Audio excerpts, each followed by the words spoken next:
Hey, Dr. Kiki Ramsey here. I am so excited to be with you.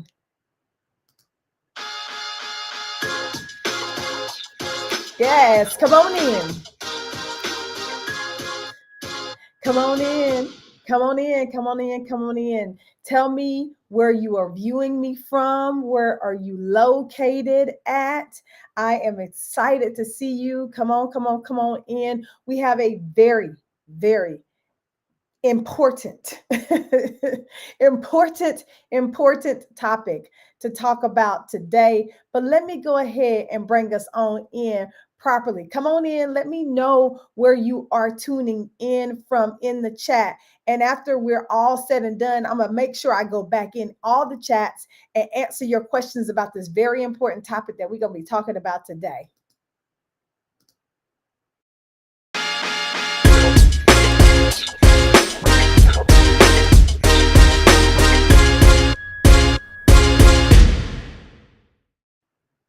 Okay, so we are going to be talking about overcoming work burnout during the pandemic.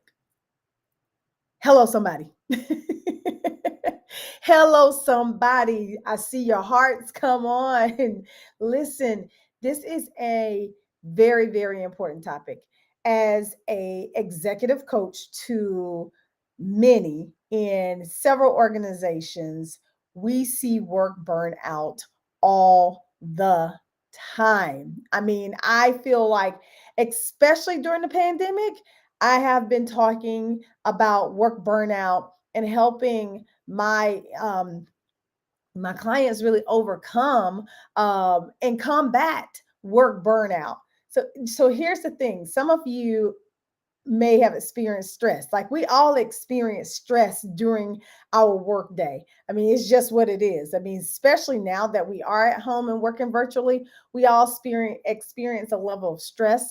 But work burnout is chronic stress, right? So the definition of work burnout is really the fact that you have symptoms that include exhaustion, work cynicism, the ability to perform your job successfully.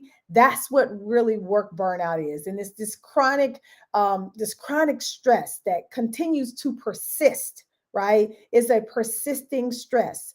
And so sometimes it might show up as depression, anxiety. A lot of times, some of my clients tell me that they can't sleep, um, just real irritable, right?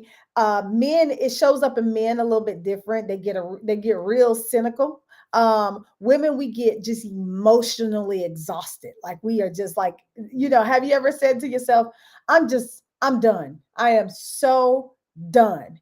And that is really what work burnout is.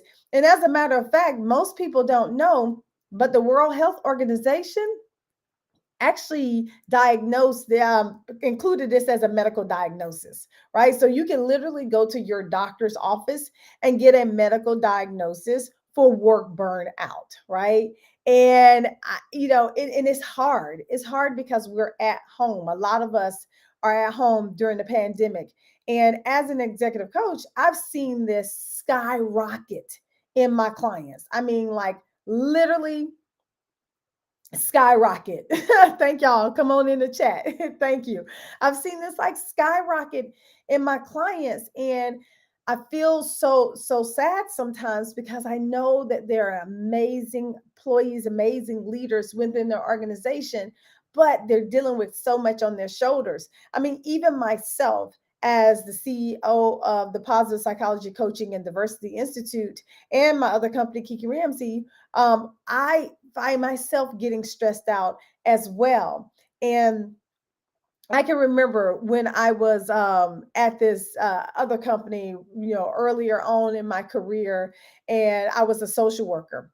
And so I was working at this company. I was a director of a program, and I would go in. I was the director of a program for teen moms, and I would go in to work, and it would just be so much. And this is pre-pandemic, right? I'd go into work and it'd be so much just drama, so much to do. I never ever felt like I could absolutely get ahead. And I would come home and I literally thought that I had ulcers. Like the job was absolutely making me sick. I mean, making me sick to my stomach.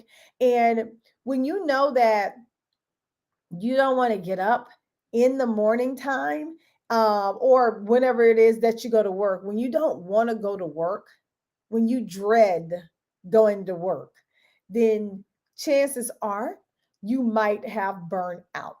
And I see it so often. And, even in myself, I'm like, am I getting to the place where I am absolutely burned out from what I'm doing right now?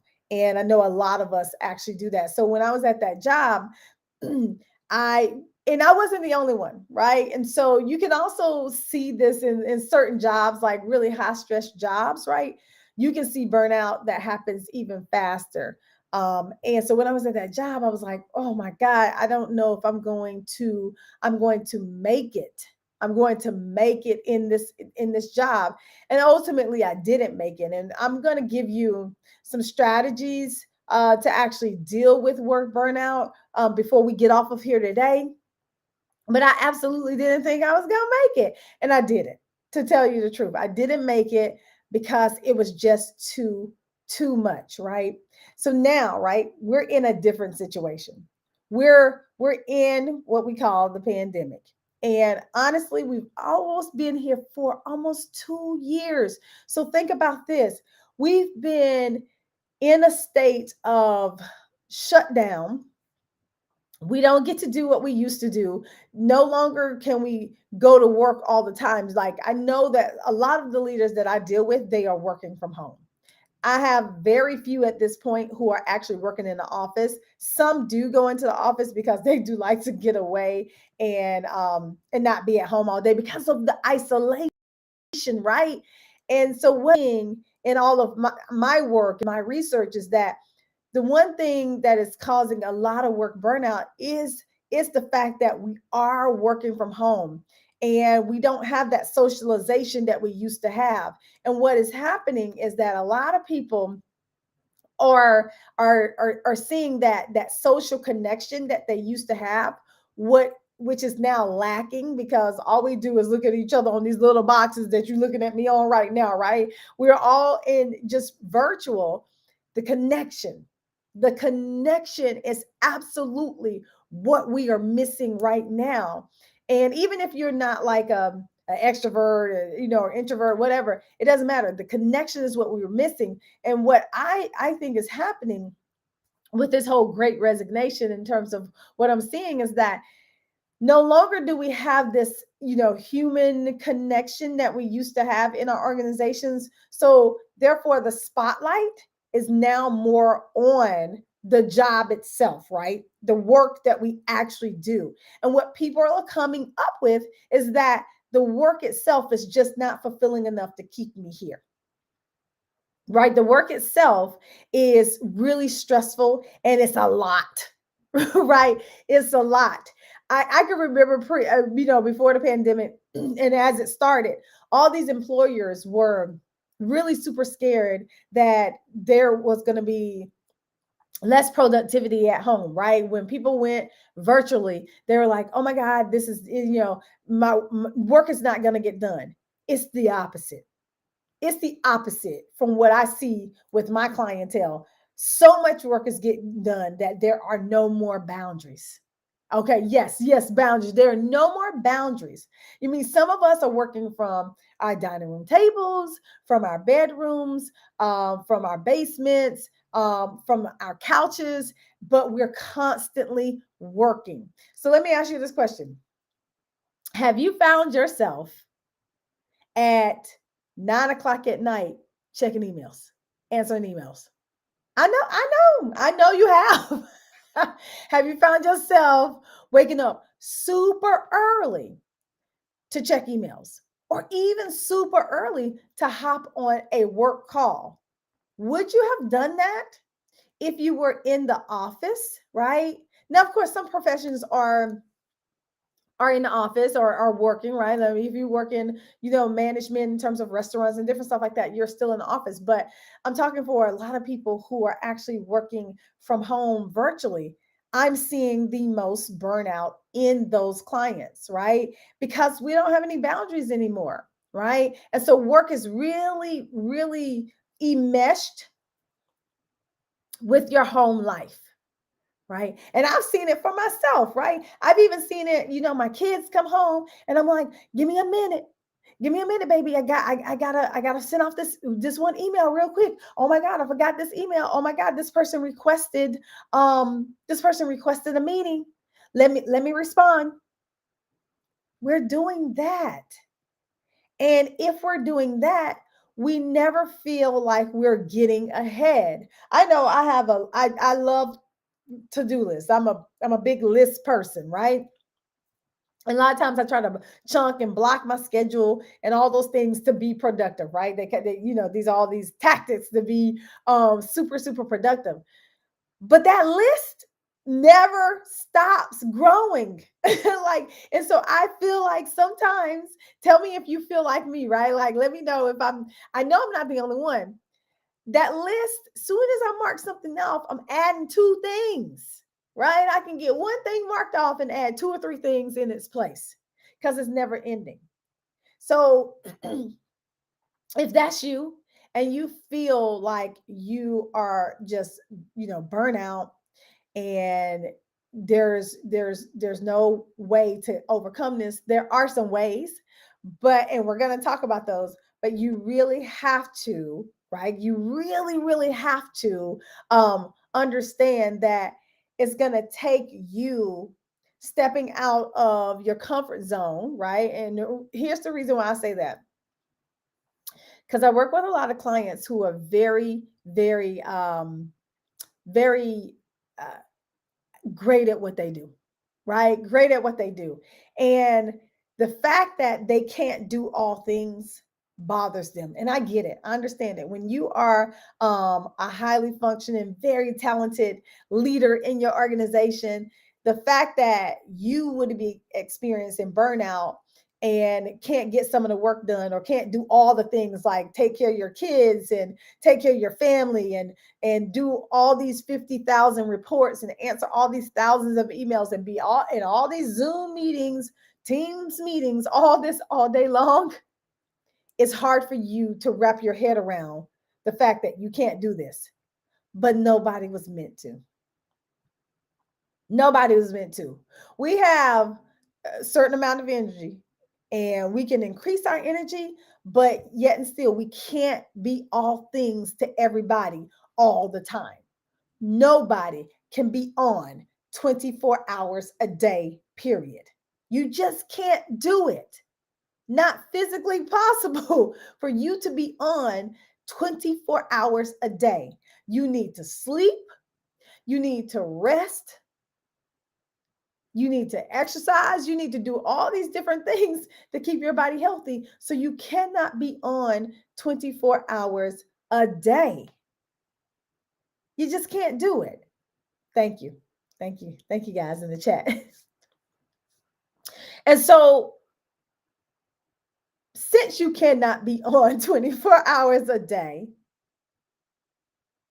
what are you actually going to do about this situation in your life if you are absolutely experiencing burnout? And like I said, it is really, really more prevalent. What I've seen is that it's so much more prevalent now because of the pandemic, because we are really working in a virtual world.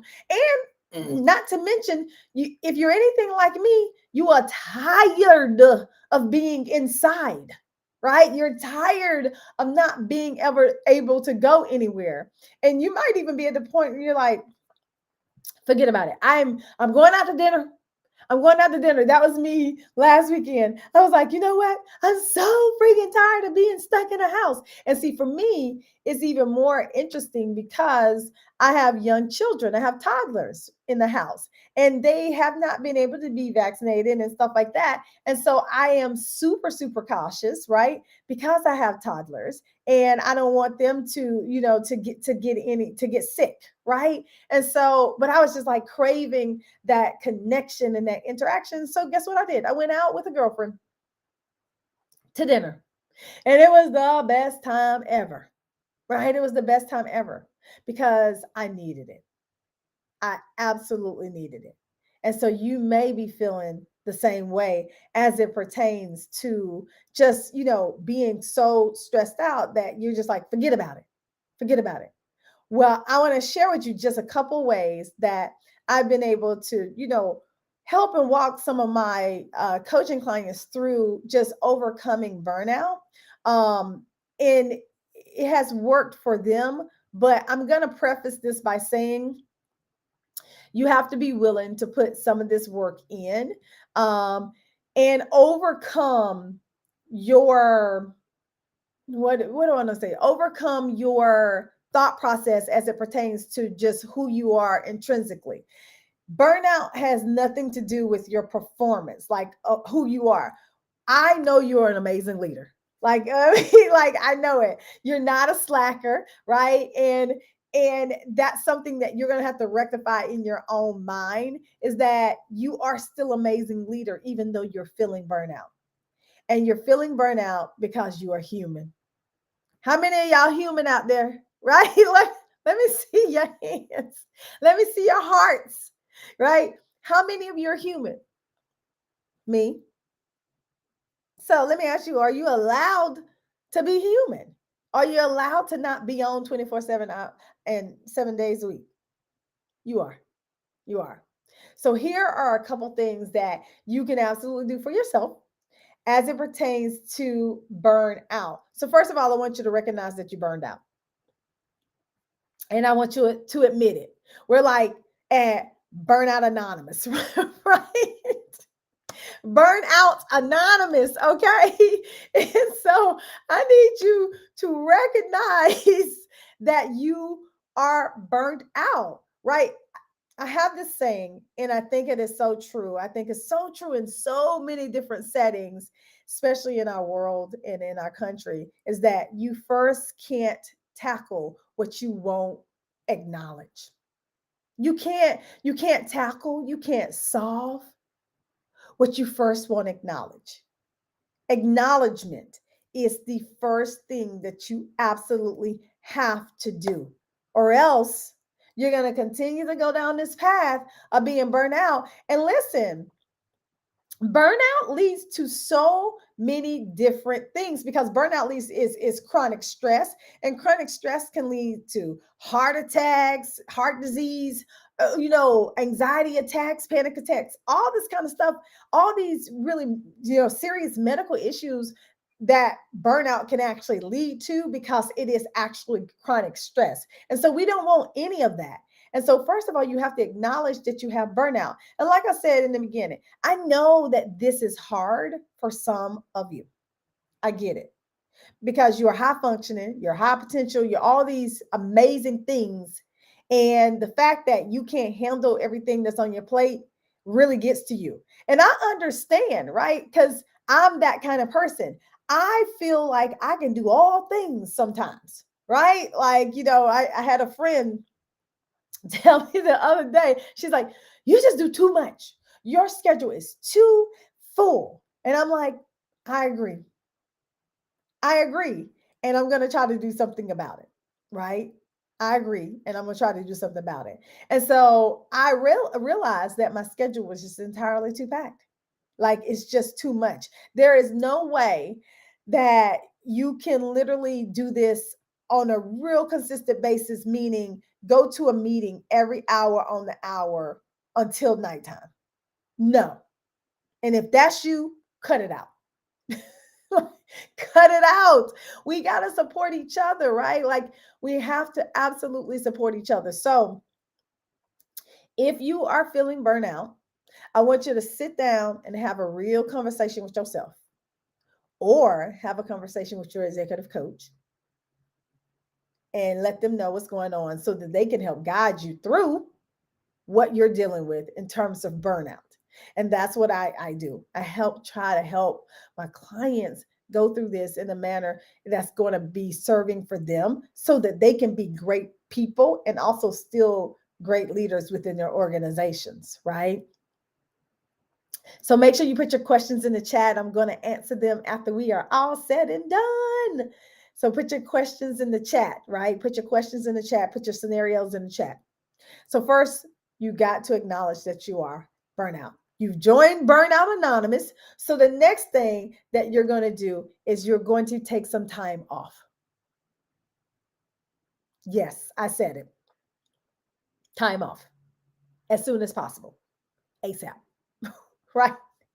I have been talking to several of my clients over, these past several months, and they are burnt out. They're not good. And so let me just say this: when you get to the place where when you're burnt out, you're no good for anybody, yourself, your coworkers, your family, your family.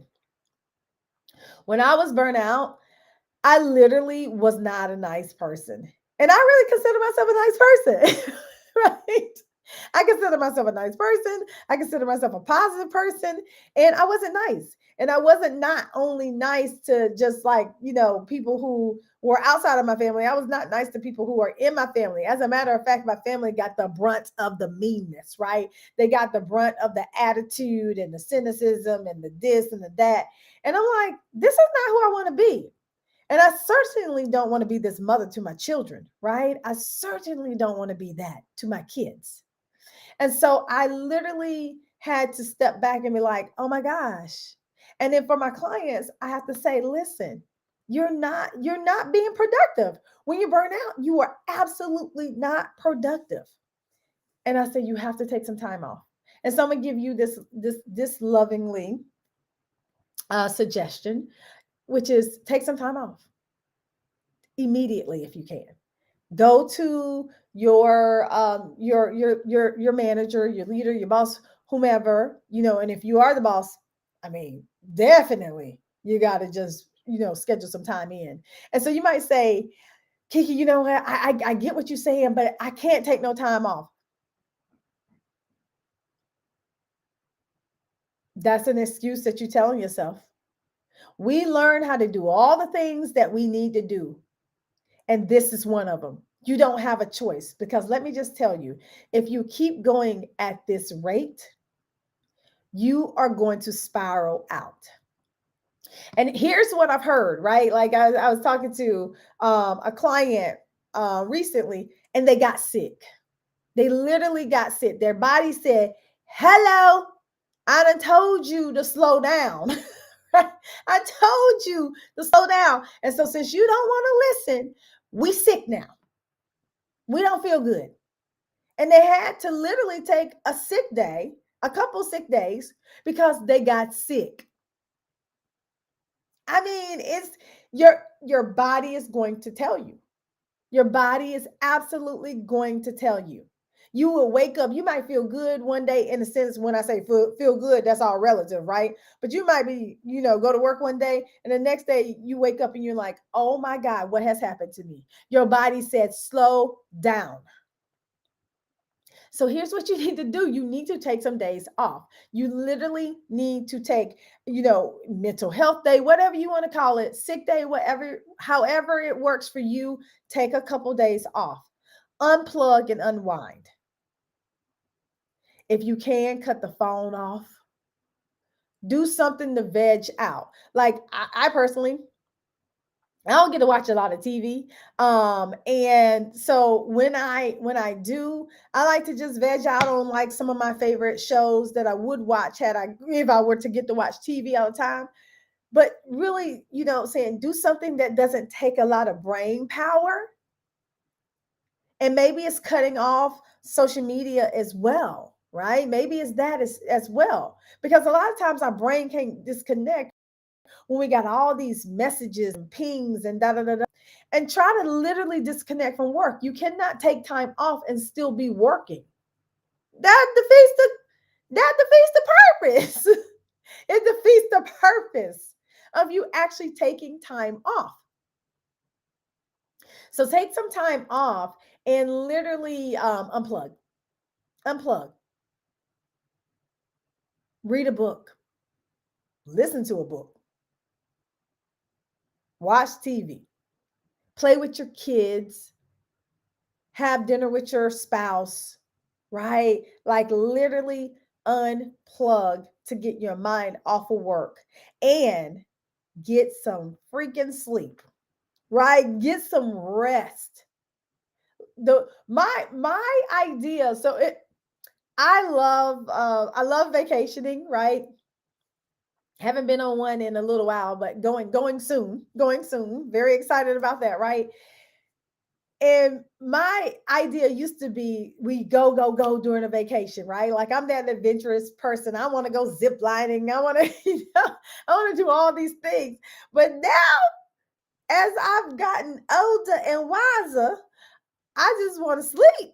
Like I just want to take a nap some days. And so that's my idea of a good time, which is taking a nap. Some of y'all might agree with me, right? But it does a body good. I know when I wake up in the morning time and I'm feeling refreshed, I'm like, man, there is nothing like it. There's absolutely nothing like getting a good night's sleep. But what is happening during burnout is that you can't sleep. Your mind is racing.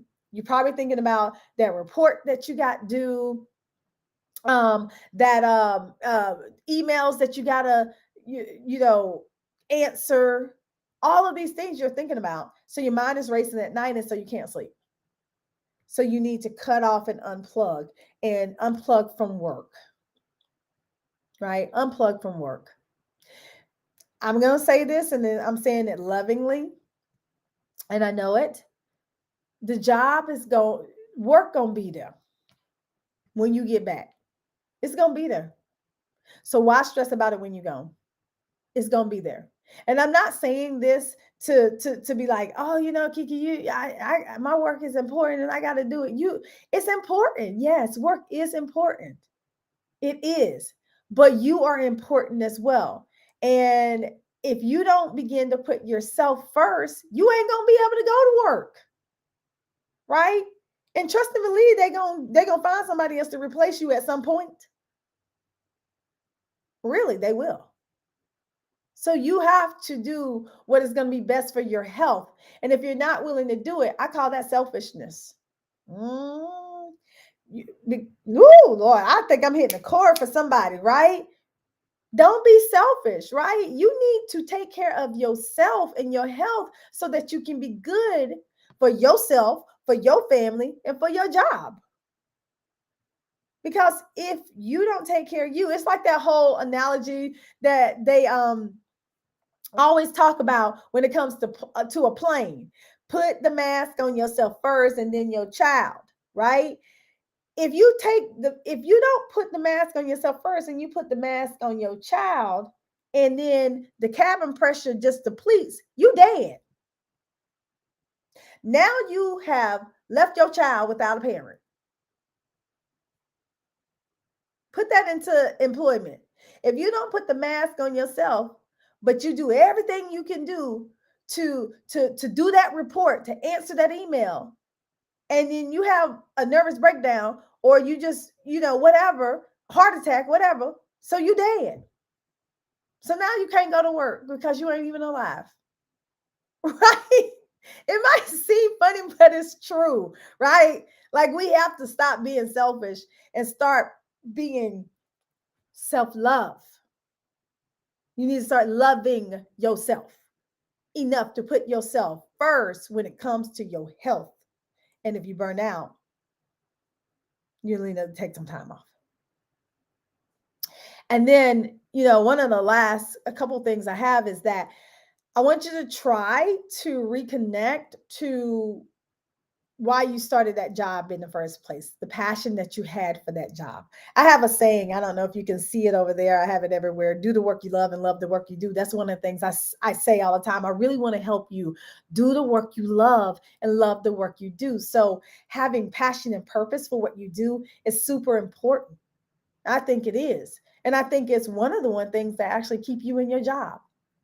And if you find yourself not wanting to go to work every day, you got to ask yourself, where did the passion and the purpose go? Where did the passion and the purpose go?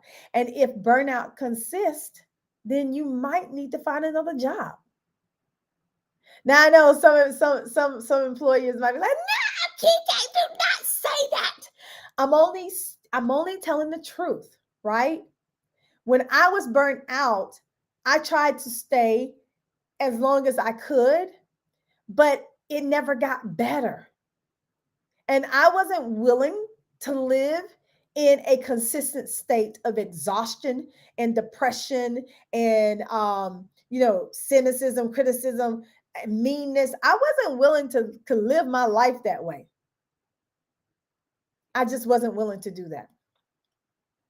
I wanted to be the nice mom. I wanted to be the mom that was had the energy to play with my kids, right? I wanted to be the wife that loved going out with her husband. I wanted to be those things and I wasn't.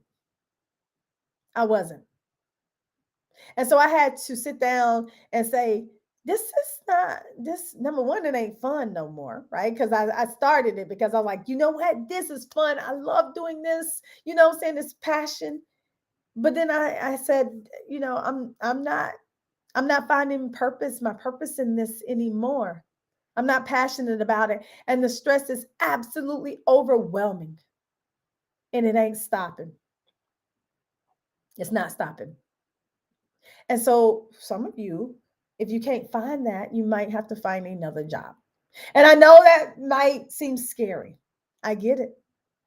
I absolutely understand it, right? But at the end of the day, your health is going to be important. And if you're not productive where you are, what good are you doing? Right? If you're completely exhausted, depressed, have anxiety, all those things every single day, and it's not going to let up, is that the kind of life you want to live? It's a question for you to answer for yourself. It's a question for you to answer. But at the end of the day, here's the good news. You have choice.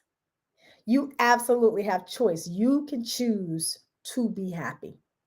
You can choose to do what's right for your body, and you can choose to overcome work burnout. And work burnout sometimes it goes in cycles too. So you might not always be burnout. You might go in cycles where it's burnout because at some seasons in your employment, it might be more stressful than others. In that case, you could probably deal with it, right? But when that heavy season comes, you know for a fact that you're going to have to do certain things like recognize it's coming. So when you got a busy season at work that's coming, recognize that busy season is coming and that you're more likely to get burnt out during those times because you can recognize your own patterns, right? That's why I love coaching, because coaching can help you recognize your patterns, right? You can recognize your own patterns like, oh my God, this report is coming up, or this audit, or this whatever is coming up. So it's super busy. I know that I'm more likely to get burned out. So let me go ahead and schedule some time off in advance. And also, too, a scheduling time off gives you something to look forward to. We all want something to look forward to, right? That's how our minds work, right? When we have this thing that we're anticipating, we can get through what's going on right here when you have that thing that you're anticipating, right? So go ahead and schedule that time off in advance so that when it starts to get rocky, you're like, you know what? I know I already got this vacation scheduled. I'm already going to be taking this time off. Okay. So put your questions in the chat. Thank you, thank you, thank you so much. I'm super excited. I'm going to hop off of here and listen. You have the power to overcome work burnout. This pandemic is don't have to beat you. You can be it. But just be really vigilant. Put yourself first. Give yourself some self-love, right? Give yourself a little bit of self-love. Until next time, I am Dr. Kiki Ramsey. You are watching the Dr. Kiki Ramsey show, and I'm super excited to be with you. Can't wait for next time.